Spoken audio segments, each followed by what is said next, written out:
I'm about to sing a little song for you because right here is where we were supposed to watch a little girl doing the dance of the Virgin, but she went out last night and she broke a contract, so she won't be here. You know what a virgin is. That's the young lady that no man has successfully made a stab at. And if I do say so myself, I have a very fine singing voice. I'm known as the finest singing basso in the state of Texas. Whenever I walk by my hotel, everybody points a finger at me and they all say, there he goes, that little basso. Well, tonight I am going to hit the highest note in music, a high P above high C. It'll be quite a strain, but I'll dribble it. Maybe you folks would rather hear something in the dramatic line. I had 4 years with the Illegitimate Theater in New York.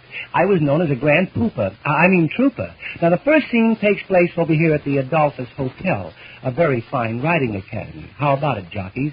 It's on the 13th floor, about 3 o'clock in the morning. There's a loud knocking at the door. Knock, knock, knock, knock, knock. The wife jumps out of bed, rushes to the door, says, my God, it's my husband.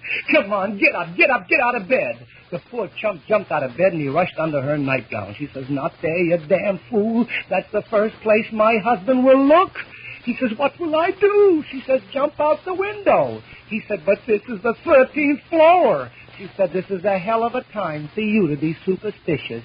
The next scene takes place in Hollywood, California. Edgar Bergen is sitting on a chair. Charlie McCarty is sitting on his lap. They're watching a ladies' lingerie style show. A very pretty young girl walks by wearing a very frail, fragile, peekaboo nightgown. Edgar looks and he says, oh, look, Charlie, nothing on. Look at those goonas. Charlie says, yes, Edgar, don't look now, but somebody is pushing me off of your lap. Edgar says, pardon me for protruding. The next scene takes place in London, England. There's a young girl sitting in the bathtub taking a bath. All of a sudden, the bombs start dropping all around her. Boom, boom, boom, boom. A couple of buzz bombs, you'll excuse me. She jumped out of the bathtub, threw on a kimono, rushed out of the house, just as an air raid warden come riding by on his bicycle. He says, I beg your pardon, can I give you a lift to the nearest air raid shelter? She says, yes, where can I sit? He says, get on the handlebars. So she got on the handlebars, and they bounced around over those rough cobblestones, and she says, my, it's mighty uncomfortable sitting on the handlebars. Is there someplace else I could sit? He said, sure, get on the crossbar. So she got on the crossbar, and they rode till they came to the air raid shelter. The young girl stepped off the bicycle. She says, thank you very much. I'll bet you never knew I had nothing on under this kimono. He said, that's what you think. This is my sister's bicycle. Next thing takes place in Poland. There's a very nasty Nazi officer. He seduces a little Polish girl. When it's all over, he pats her on the head. He says, Fräulein, in 9 months you'll have a baby. Should it be a boy? Call him Adolf.